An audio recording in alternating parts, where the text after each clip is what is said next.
When they first met, she was 22, he was 45. They met on a blind date and wound up married for 34 years. Theirs is a love story that withstood 2 severe trials. And Kim Campbell, the widow of music giant Glen Campbell, stood by her man through it all. Glen Campbell. Growing up across the world, Glen Campbell showed me what country music was. Glen Campbell has been making music history for decades, and he still is. Superstar Glen Campbell passed away in August 2017 after a long battle with Alzheimer's disease. His wife of 34 years, Kim, walked beside him through great joys as well as crushing sorrows. She candidly shares their story of love and faith in her new book, aptly titled for one of his biggest hits, Gentle on My Mind.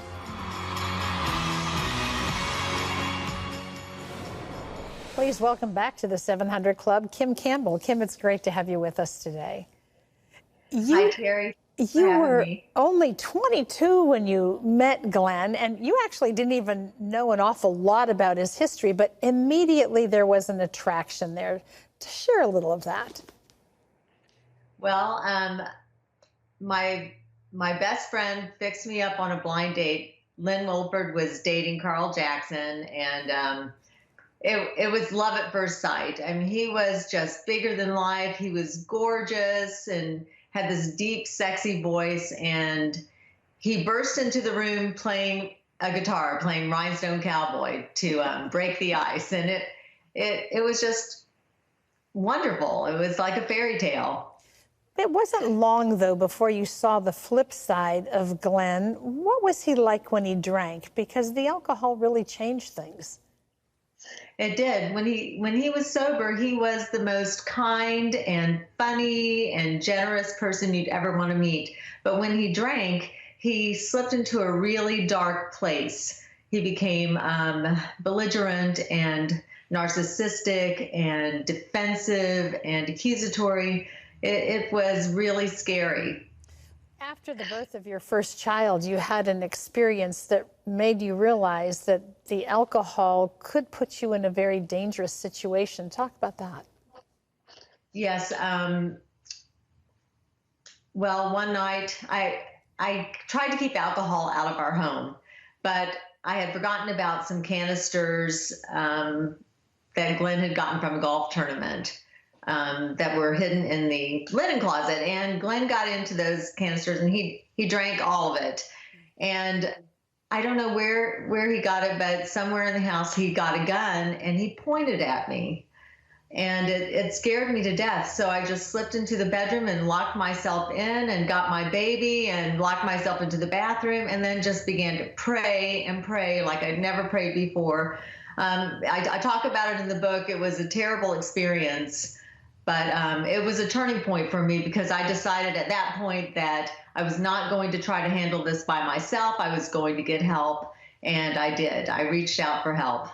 You know, Glen was always so regretful after any of these incidences and really didn't want to be controlled by or live like this. What was the breaking point? I mean, how did he finally get sober?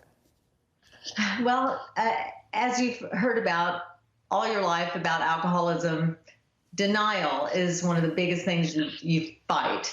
And I had to somehow make him realize what he was doing. So I tape recorded him and in one of his rants, and then I put it on the bed the next morning, and I walked out of the room. I said, I think you need to listen to this. I walked out because I knew that if I stayed with him, that he would just become angry and maybe throw it across the room and not listen to it.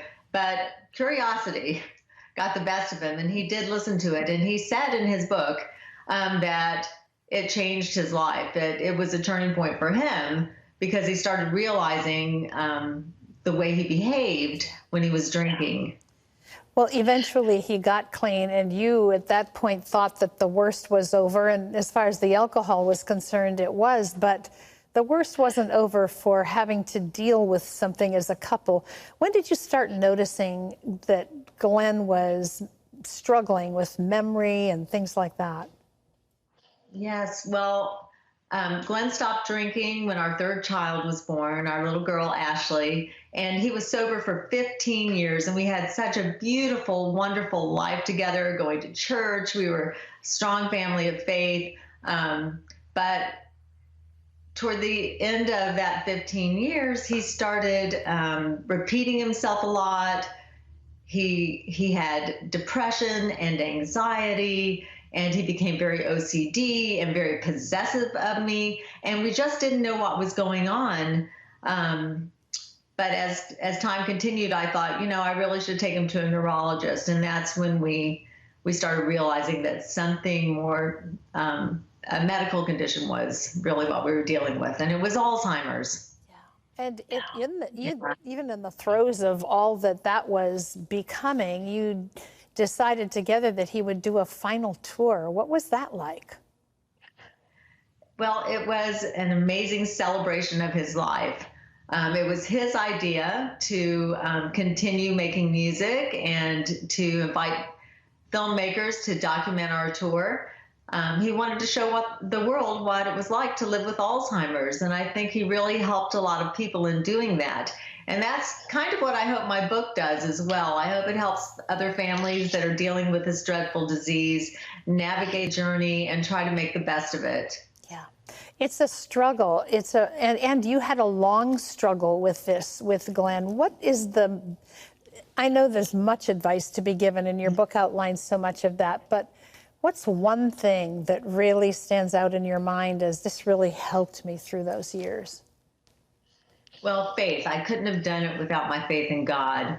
And that sustained me through it all. And it really sustained Glenn, too. Even when he was deep into dementia, he still would say things like, "We are so blessed," or he'd hold his hands up, "Thank you, Heavenly Father." So I knew he still had an awareness of God's presence and that God was walking with him through this whole journey. But the one thing I really want people to know is that you can't do this journey alone. As a caregiver, you've got to take care of yourself, and that means building a team because you can't do it alone. Yeah, you so clearly outline that in your book. My mind, it's a wonderful story of a great love affair that you and Glenn had with each other, of your family, and how you made struggles work because your faith was at the heart of it all. This is available wherever books are sold. Kim, thank you so much. What a wonderful job you've done. Thank you.